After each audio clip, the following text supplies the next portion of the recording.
In fact, looking at your own profile, it's a very interesting journey that you've had. MS, I guess PGI, MER ಚಂಡೀಗಢಲ್ಲಿ ಮಾಡಿದ್ದೀರಾ. S ಅದರಲ್ಲೂ ಕೆಲವುದು profile ಎಲ್ಲ ನೋಡಿದಾಗ ಕಣ್ಣಿಗೆ ಬೀಳೋದು ಈ rank ಹೋಲ್ಡರ್ಸ್ಗಳು. ಎಂಟ್ರೆನ್ಸಲ್ಲೇ 4th ರ್ಯಾಂಕ್ ತೊಗೊಂಡಿದ್ದೀರಾ ಆಲ್ ಇಂಡಿಯಾಗೆ ಅಂದಾಗ you are talking about credibility ಅಲ್ವಾ. ಈಗ ಡಾಕ್ಟರ್ಸ್ ಅಂತಂದರೆ ರ್ಯಾಂಕ್ ಹೋಲ್ಡರ್ಸ್ ಒಂದು ಕ್ರೆಡಿಬಿಲಿಟಿನ, ಅಥವಾ ಯಾವ್ಯಾವ ಸೆಲೆಬ್ರಿಟೀಸು ಅಥವಾ ಪಾಪ್ಯುಲರ್ ಪರ್ಸ್ನಾಲಿಟೀಸು ಹೋಗಿರ್ತಾರೆ ಅದೊಂದು, ಅಥವಾ ಇಷ್ಟು ನಂಬರ್ ಆಫ್ ಕೇಸಸ್ ನೋಡಿರೋದು ಅಂತ. ಸೊ ಇದೆಲ್ಲ ಜರ್ನಿ ನೀವು ಹೇಗೆ ನೋಡ್ತಾ ಇದ್ದೀರಾ as on today? How are you enjoying life through the lens of you being a doctor and also a curious soul? Rank ಏನು ಅಂತ ಹೇಳಿದರೆ ಎಸ್ ಐ ಡೂ ಅಗ್ರಿ. ನನಗೆ 4th ರ್ಯಾಂಕ್ ಬಂದಾಗ ಐ ವಾಸ್ ವೆರಿ ಹ್ಯಾಪಿ. ನನಗೆ ಫಸ್ಟಿಂದನೂ ಇದ್ದಿದ್ದೇನು ಅಂತ ಹೇಳಿದ್ರೆ ಆರ್ಥೋಪೆಡಿಕ್ಸೇ ಮಾಡಬೇಕು ಅಂತ ಹೇಳಿ. ಆರ್ಥೋಪೆಡಿಕ್ಸ್ ಏನಕ್ಕೆ ಅಂತ ಹೇಳಿದ್ರೆ ನಾನು MBBS ಮಾಡಬೇಕಾದ್ರೆ when I was in 2nd year, ನನಗಿನ್ನೂ ನೆನಪಿದೆ, ಅದು ಎಮರ್ಜೆನ್ಸಿಲಿ ಒಂದು ಶೋಲ್ಡರ್ ಡಿಸ್ಲೊಕೇಶನ್ ಕೇಸ್ ಒಂದು ಬಂದಿತ್ತು. ಇವಾಗ ಏನೋ ಅವರು ಬ್ಯಾಡ್ಮಿಂಟನ್ ಆಡ್ತಿದ್ರು, ಬ್ಯಾಡ್ಮಿಂಟನ್ ಆಡಬೇಕಾದ್ರೆ ಅವರು ಸ್ಮ್ಯಾಶ್ ಮಾಡಬೇಕಾದ್ರೆ ಶೋಲ್ಡರ್ ಡಿಸ್ಲೊಕೇಶನ್ ಆಗಿದೆ. Shoulder dislocation it is A very painful condition. Patient ಹೀಗೆ ಕೈ ಇಟ್ಕೊಂಡು ವಿತ್ ಪೇಯ್ನ್, ಅಂದರೆ ಲಿಟ್ರಲಿ ಕ್ರೈಯಿಂಗ್, ಪೇಷಂಟ್ ಬಂದು ಎಮರ್ಜೆನ್ಸಿಲಿ ಇದ್ದಾಗ ನನ್ನ ಸರ್ ಯಾರಿದ್ರು ಅಲ್ಲಿ, ನನ್ನ ಸೀನಿಯರ್, ಅಂದರೆ ಹೀಸ್ ಅನ್ ಆರ್ಥೋಪೆಡಿಕ್ ಕನ್ಸಲ್ಟೆಂಟ್, ಅವರಿದ್ದವ್ರು ಏನು ಅಂತ ಹೇಳಿದ್ರೆ ಅದನ್ನು ಅವ್ರಿಗೆ ನೀಟಾಗಿ ಎಕ್ಸ್ಪ್ಲೇನ್ ಮಾಡಿ he reduced that dislocation. Shoulder dislocation reduce ಆಗ್ತಿದ್ದಂಗೆ ಪೇಷಂಟ್ ಮುಖದಲ್ಲಿದ್ದಿದ್ದು ಸಂತೋಷ ಇದೆಯಲ್ಲ, ಅಂದರೆ ಇದ್ದಕ್ಕಿದ್ದಂಗೆ ಅಷ್ಟು ಪೇಯ್ನಲ್ಲಿದ್ದ ಪೇಷಂಟು, ಅಷ್ಟು ಅಳ್ತಾ ಇದ್ದಿದ್ದ ಪೇಷಂಟು ಇದ್ದಕ್ಕಿದ್ದಂಗೆ within seconds he is very happy. ಅವರು ವಾಪಸ್ ಮನೆಗೆ ಹೋಗಬೇಕಾದ್ರೆ ಆ ಖುಷಿ ನೋಡೋದಕ್ಕೆ ನನಗೆ ಅದೇ ಮೂಮೆಂಟಲ್ಲಿ ನಾನು ಡಿಸೈಡ್ ಮಾಡಿದೆ ಏನು ಅಂತ ಹೇಳಿದ್ರೆ ನಾನು ಮಾಡಿದ್ರೆ ಆರ್ಥೋಪೆಡಿಕ್ಸೇ ಮಾಡಬೇಕು. ಏನಕ್ಕೆ ಅಂತ ಹೇಳಿದ್ರೆ ನಾನು ನಿಮಗೆ ಅವಾಗಲೇ ಹೇಳ್ದಂಗೆ ಆ ಸ್ಯಾಟಿಸ್ಫ್ಯಾಕ್ಷನ್ ಏನಿದೆಯಲ್ಲ, that is A kind of drive, ನಮಗೆ ಮುಂದಿನ್ನೂ ಹೋಗಲಿಕ್ಕೆ ಒಂದು ದಾರಿ ಮಾಡಿ ತೋರಿಸತ್ತದು. ಸೊ ಅದೇ ಮೊಮೆಂಟಲ್ಲಿ ನಾನು ಡಿಸೈಡ್ ಮಾಡಿದೆ ಇಲ್ಲ ಆರ್ಥೋಪೆಡಿಕ್ಸೇ ಮಾಡಬೇಕಂತ ಹೇಳಿ. ಇನ್ಫ್ಯಾಕ್ಟ್ ಎಂಟ್ರೆನ್ಸ್ ಎಕ್ಸಾಮ್ MBBS ಆಯಿತು. ಎಂಟ್ರೆನ್ಸ್ ಎಕ್ಸಾಮಿಗೆ ಓದಬೇಕಾದ್ರೂ ನನ್ನ ತಲೆಯಲ್ಲಿ ಇದ್ದಿದ್ದು ಆರ್ಥೋಪೆಡಿಕ್ಸೇ ಮಾಡಬೇಕು, ಎಲ್ಲಾದರೂ ಅಡ್ಡಿಲ್ಲ, ಯಾವ ಕಾಲೇಜಲ್ಲಾದರೂ ಪರವಾಗಿಲ್ಲ, ಬಟ್ ಆರ್ಥೋಪೆಡಿಕ್ಸೇ ಮಾಡಬೇಕು ಅಂತ ಹೇಳಿ. How did you crack 4th rank? No, ಅದು PGI ನಂದು it was my 2nd try. First try ನಾನು ಮಾಡಿದೆ. ಫಸ್ಟ್ ಟ್ರೈಯಲ್ಲಿ ನನಗೆ ಅಂದರೆ ಇಟ್ ವಾಸ್ ಎ ಕ್ಲೋಸ್, ಅಂದರೆ ಮಿಸ್, ಆಲ್ಮೋಸ್ಟ್ ಒಂದು 120 ರ್ಯಾಂಕ್ ಏನೋ ಬಂದಿತ್ತು. 120 ರ್ಯಾಂಕ್ PGL ತೊಗೊಳ್ಳೋದು ಸ್ವಲ್ಪ ಕಷ್ಟನೇ, ಬಟ್ 120 ರ್ಯಾಂಕೆ ಏನೂ ಸಿಗೋದಿಲ್ಲ. ಸೊ ಅದಾದಮೇಲೆ ಏನೂ ಸಿಗಲ್ಲ ಅಂದರೆ ನನಗೆ ಬೇಕಾಗಿರೋಂಥ ಆರ್ಥೋಪೆಡಿಕ್ಸ್ ಬ್ರ್ಯಾಂಚ್ ಸಿಗೋದಿಲ್ಲ. ಇವಾಗ ಬೇರೆ ಬ್ರ್ಯಾಂಚ್ಗಳಾದರೆ ಪ್ರೊಬ್ಯಾಬ್ಲಿ ಸಿಗ್ತಿತ್ತೇನೋ, ಬಟ್ ನನ್ನ ತಲೆಯಲ್ಲಿ ಇದ್ದಿದ್ದೇನು ಅಂತ ಹೇಳಿದ್ರೆ ವಿತಿನ್ 10th ರ್ಯಾಂಕ್ ಏನಾದರೂ ಬಂದರೆ ಅಷ್ಟೇ ಆರ್ಥೋಪೆಡಿಕ್ ಸಿಗತ್ತೆ ಅಂತ ಹೇಳಿ ಅದು ನನಗೆ ರಿಸರ್ಚ್ ನಾನು ಮಾಡಿದ್ದೆ ನಾನು. ಸೊ ಅದಾದಮೇಲೆ I got that rank and ನನಗೆ ಕನ್ಫರ್ಮ್ ಆಯಿತು ಅಲ್ಲಿ ಸಿಗತ್ತೆ ಅಂತ ಹೇಳಿ.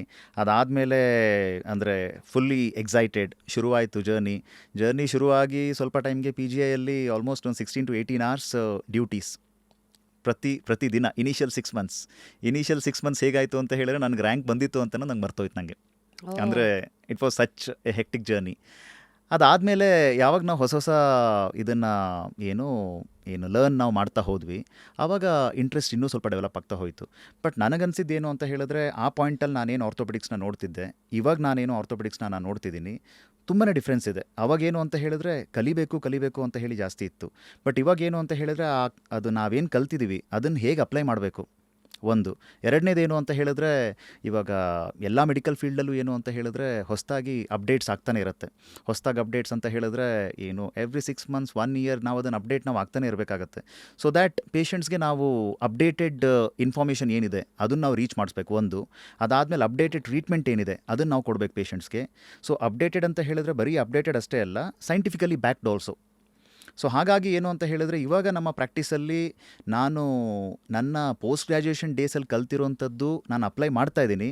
But more than that daily I am getting upgraded. ಅದು I feel the most important thing. ಹೇಳ್ತಾರಲ್ಲ, medicine is a science of experience. ಬುಕ್ಸ್ಗಳು ಒಂದು ಲೈಬ್ರರಿ ಆದರೆ real library is patients bed ಅಂತ. ಡೆಫಿನೆಟ್ಲಿ ನಾವು ಪೇಷಂಟ್ಸಿಂದ ನಾವು ಕಲಿಯುವಂಥದ್ದು ತುಂಬಾ ಜಾಸ್ತಿ ಇದೆ. ಅಂದರೆ ಪೇಷಂಟ್ಸ್ ಅಂದರೆ ನಾವು ನಮ್ಮ MS ಡೇಸಲ್ಲೂ ನಾವು ಪೋಸ್ಟ್ ಗ್ರ್ಯಾಜುಯೇಷನ್ ಡೇಸಲ್ಲೂ ಇವಾಗ ನಾವು ಪೇಷಂಟ್ಸಿಂದನೇ ಕಲ್ತಿರೋದು.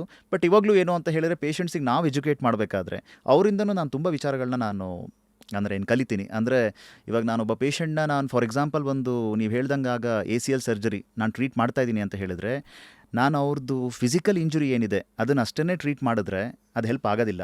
ಏನಕ್ಕೆ ಅಂತ ಹೇಳಿದ್ರೆ ಇಮ್ಯಾಜಿನ್ ಇವಾಗ ನಾನೊಬ್ಬ ಪೇಷಂಟ್ ಒಬ್ಬ ಇದ್ದಾನೆ, ಅವನು ಬ್ಯಾಡ್ಮಿಂಟನ್ ಪ್ಲೇಯರ್, ಅವನದು ಪ್ರೊಫೆಷ್ನಲ್ ಕರಿಯರ್ ಕೂಡ ಬ್ಯಾಡ್ಮಿಂಟನ್ನೇ. He plays for clubs and all. ಇವಾಗ ಅವನದೇನು ಅಂತ ಹೇಳಿದ್ರೆ ಬ್ಯಾಡ್ಮಿಂಟನ್ ಇಂಜುರಿ ಆಯಿತು, ACL ಅಂತ ಹೇಳಿ ಡಯಾಗ್ನೋಸ್ ಆಯಿತು. ನಾನು ಅವನಿಗೆ ನಿನ್ನ ಕರಿಯರ್ಗೆ ನೀನು if you want to continue your sports career ACL reconstruction surgery ಮಾಡಿಸ್ಕೊಬೇಕು ಅಂತ ಹೇಳಿ ಅಡ್ವೈಸ್ ಮಾಡಿದೆ. ಇವಾಗ ಡಾಕ್ಟರ್ ಆಗಿ ನಾನು ಸರ್ಜರಿ ಅಂತ ಹೇಳಿ ಅಡ್ವೈಸ್ ಮಾಡೋದು ನನಗದು ತುಂಬ ಸುಲಭ ಕೆಲಸ. ಏನಕ್ಕೆ ಅಂತ ಹೇಳಿದ್ರೆ ನಾನು ದಿನ ಮಾಡ್ತಿರ್ತೀನಿ ಅದನ್ನು. ನನಗದು ತೀರಾ ದೊಡ್ಡ ಕೆಲಸ ಅಂತ ಅನ್ಸೋದಿಲ್ಲ. ಬಟ್ ನಾನೊಬ್ಬ ಪೇಷಂಟಾಗಿ ಆ ಜಾಗದಲ್ಲಿ ನಾನು ಕೂತು ನೋಡಿದ್ರೆ ನನಗೆ ಇನ್ನೊಬ್ಬ ಡಾಕ್ಟ್ರು ನೀನು ಸರ್ಜರಿ ಮಾಡಿಸ್ಕೊಬೇಕು ಅಂತ ಹೇಳಿದ್ರೆ ಅದೊಂಥರ ಸಿಕ್ಕಾಪಟ್ಟೆ ಮೆಂಟಲ್ ಟ್ರಾಮಾ ಅದು. ಅಂದರೆ ನಾನು ಸರ್ಜರಿ ಮಾಡಿಸ್ಕೊಬೇಕಾ, ನಿಜವಾಗ್ಲೂ ನಂಗೆ ಸರ್ಜರಿ ಬೇಕಾ, ಡಾಕ್ಟರ್ ಕರೆಕ್ಟಾಗಿ ಹೇಳ್ತಾ ಇದ್ದಾರಾ, ಅದಾದಮೇಲೆ ಸರ್ಜರಿ ಆದಮೇಲೆ ನನ್ನ ಕತೆ ಏನು, ಅದಾದಮೇಲೆ ಏನು ಸರ್ಜರಿ ಆದಮೇಲೆ ನನ್ನ ಸ್ಪೋರ್ಟ್ಸ್ ಕರಿಯರ್ ಏನು, ನನ್ನ ಕರಿಯರೇ ಇವಾಗ ಸ್ಪೋರ್ಟ್ಸ್ ಇದೆ. ಸೊ ಈ ಥರದ್ದೆಲ್ಲ ಕ್ವಶನ್ಸ್ ಎಲ್ಲ ತುಂಬ ಮಟ್ಟಿಗೆ ಕಾಡ್ಲಿಕ್ಕೆ ಶುರುವಾಗುತ್ತೆ ಅವರಿಗೆ. ಅದಾದಮೇಲೆ ಏನಾಗುತ್ತೆ ಅಂತ ಹೇಳಿದ್ರೆ they go into a kind of depression.